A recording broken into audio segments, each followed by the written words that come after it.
Hi friends, అందరికీ good evening. ఈరోజు అయితే నేను మా పరిధిలో గ్రామాలైన జంగడపల్లి గ్రామంలో అయినటువంటి రైతుల యొక్క కాఫీ తోటల్లోని నాంది ఫౌండేషన్ ఇచ్చినట్టు మొక్కలు సర్వీస్ చేయడానికి అయితే రావడం జరిగింది.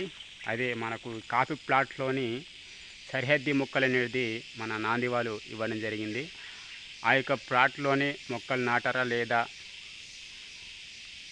దాన్ని బట్టి సర్వే చేయడానికి వచ్చాను. ఉదయం వచ్చాను, ఇప్పుడు దాకా ఈ అడవిలోనే ఉన్నాను. చూస్తున్నాను కదా ఫ్రెండ్స్, మా యొక్క ఏజెన్సీ గిరిజన ప్రాంతంలో కాఫీ ఎలా పండిస్తారో అది అడవి చెట్లోనే చేసుకుంటారు. చూస్తున్నారు కదా కాఫీ అయితే. ఓకే ఫ్రెండ్స్, చూస్తున్నారు కదా.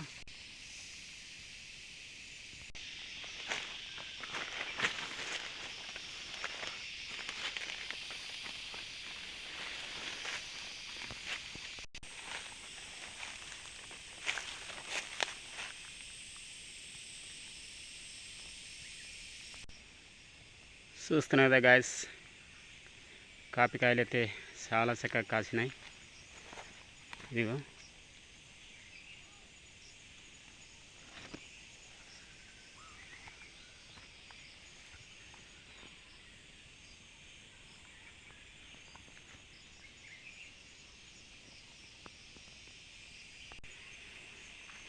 ఈ యొక్క దారి గుండా పోవాలి మన విలేజ్కి అయితే వెళ్ళడానికి.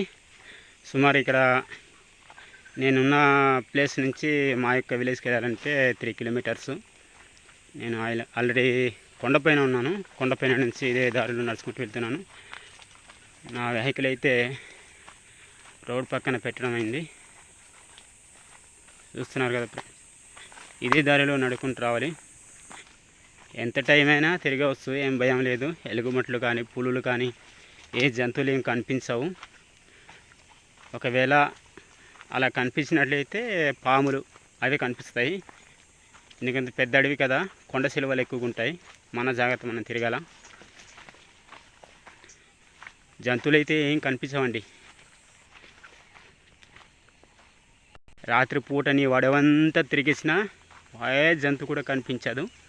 కాకపోతే కొద్దిగా మనం జాగ్రత్త ఉండాలి. ఎందుకంటే చెప్పాను కదా ఇందాక, కొండ శిలువలు ఉంటాయని, దానికోసం భయం. అందుకని మన జాగ్రత్త మనం ఉంటే చాలు.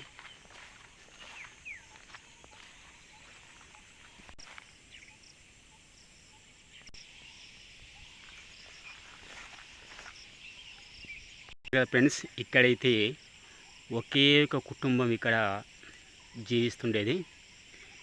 చూస్తున్నారు కదా, ఇది కొండ. ఇదిగో ఈ కొండ దగ్గరలోనే ఇక్కడ ఒక ముసలైన ఉండేవాడు. అతని గుడిసె ఒకసారి చూద్దాం ఎలా ఉందో. అతను ఇప్పుడు ఇక్కడ లేదు. అతని కాలు చేతులంతా పడిపోయి కొద్దిగా ముసలి అయిపోయాడు కాబట్టి నేరేడులోనే విలేజ్లోనే పాక అయితే కట్టుకోవడం జరిగింది. చూస్తున్నారు కదా ఫ్రెండ్స్, ఏం లేదు, మొత్తం చిరిగిపోయింది. ఆయన ఇక్కడ ఉండేవారు, లోబట్ ఏం లేదు.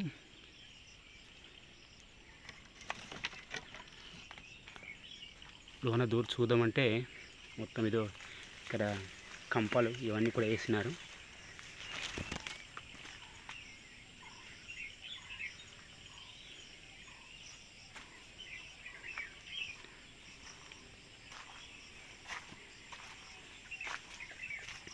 ఒకప్పుడు ఆ పాక ఇక్కడే ఉండేది, ఈ ప్లేస్లోనే. తర్వాత నెక్స్ట్ అక్కడ కట్టడం జరిగింది. అక్కడ అతను తోటలు వేసుకున్నారు. సీతాఫలం అన్నీ కూడా బాగున్నాయి. ఇతనికి ఒకే ఒక అబ్బాయి ఉన్నారు. మరి మిగతాలంతా ఆడవాళ్ళే, పెళ్ళిళ్ళు అయిపోయినాయి అందరికీ. ఫ్లవర్స్ కూడా వేసుకున్నారు చూడండి, గులాబీ ఎంత చక్కగా ఉందో.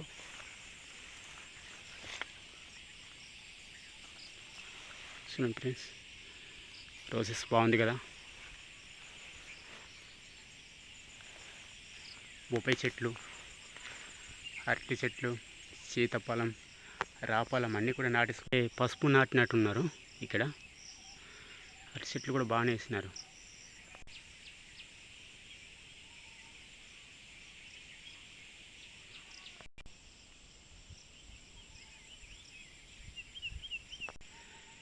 నాంది సంవత్సరాలు ఇచ్చినట్టు మొక్కలు వేసుకున్నారు ఇక్కడ. ఇది ఎర్రమద్ది అంటారు కదా. మనం ముందుకు వస్తే ఇక్కడ ఒక పాక ఉంది. ఇక్కడ ఇద్దరు అన్నదమ్ములు ఉంటారు. పెద్దోడికి అయితే పెళ్ళి లేదు, చిన్నోడికి అయితే పెళ్ళి అయిపోయింది. ఈ పాకులో ఉంటున్నారు. ఆకులు కూడా బాగా ఏరినారు చూడండి, అడ్డాకులు. నా వంటల మార్కెట్లో తీసుకెళ్తారు ఆకులు.